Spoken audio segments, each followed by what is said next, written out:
19 दल जो बहिष्कार वाला गठबंधन बनाए हुए हैं, इनके कुल मिलाकर लोकसभा में 143 सांसद हैं।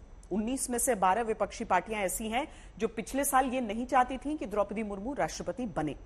इसी से आप समझिए कि आदिवासी के नाम पर सम्मान की बात करने में कितनी सियासत है। दूसरी बात, आज राष्ट्रपति के हाथों उद्घाटन की मांग करने वाले अधिकतर दल दिसंबर 2020 में नई संसद के भूमि पूजन के वक्त भी कार्यक्रम से दूरी बनाकर रखे हुए थे। तब तो राष्ट्रपति को बुलाने न बुलाने की कोई बात भी नहीं थी। ये दो बातें क्या ये इशारा नहीं करती कि अभी बहिष्कार की बात शुद्ध राजनीति है? अब आपको सियासत से इतर इतिहास के राजदंड के नई संसद में स्थापित किए जाने की कहानी बताते हैं।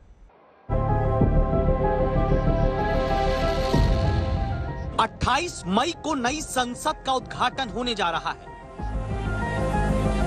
लेकिन उद्घाटन से पहले नई संसद में सेंगोल की स्थापना की चर्चा भी खूब हो रही। गृह मंत्री अमित शाह ने यह ऐलान किया कि संसद भवन के उद्घाटन के साथ ही एक ऐतिहासिक परंपरा भी पुनर्जीवित होगी। इसी परंपरा को सेंगोल कहा जाता है।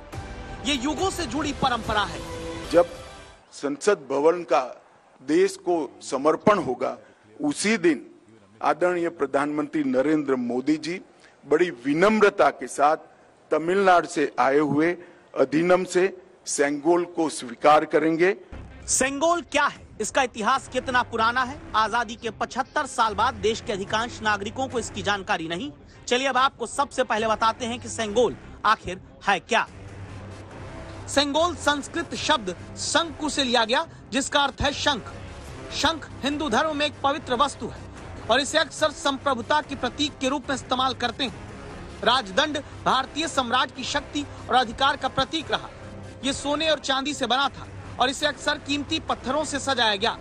सेंगोल राजदंड औपचारिक अवसरों पर सम्राट की तरफ से ले जाया जाता था। इसका उपयोग उनके अधिकार को दर्शाने के लिए किया जाता था। सेंगोल सत्ता के हस्तांतरण का प्रतीक भी माना जाता है। सेंगोल यानी राजदंड को नए संसद भवन में लोकसभा स्पीकर के आसन के पास लगाया जाएगा। सरकार का कहना है कि सेंगोल की स्थापना के लिए संसद भवन से उपयुक्त और पवित्र स्थान कोई और नहीं हो सकता। इसीलिए जिस दिन नए संसद भवन को देश को समर्पित किया जाएगा, उसी दिन प्रधानमंत्री नरेंद्र मोदी तमिलनाडु से आए हुए अधिनियम से सेंगोल को स्वीकार करेंगे और लोकसभा अध्यक्ष के आसन के पास इसे स्थापित करेंगे। बीजेपी इस देश को one nation, one religion, one culture, one language के लाइन पर लेके जा रही है।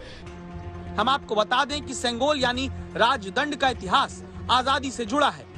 14 अगस्त 1947 में जब भारत की सत्ता का हस्तांतरण हुआ तो वो इसी सेंगोल के जरिए हुआ।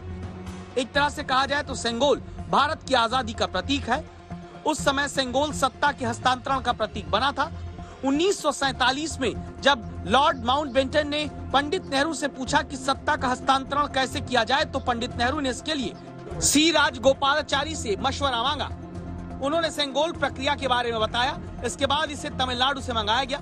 आधी रात को पंडित नेहरू ने स्वीकार किया। 14 अगस्त 1947 की रात 11:15 बजे वैदिक विधि से सत्ता हस्तांतरण जो किया गया, उसकी तस्वीरें आज भी तमिलनाडु के अथीना में मौजूद है। ठीक इसी तरह का कार्यक्रम एक बार फिर नरेंद्र मोदी के लिए आयोजित किए जाने की योजना है।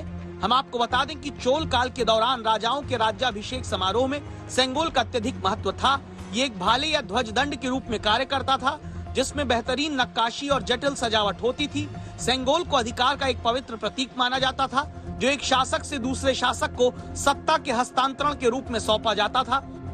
और अब नए संसद भवन के उद्घाटन के दौरान सत्ता स्थानांतरण के प्रतीक सेंगोल को प्रधानमंत्री नरेंद्र मोदी अपने हाथ में थामेंगे, लोकसभा में स्थापित करेंगे। आज तक ब्यूरो।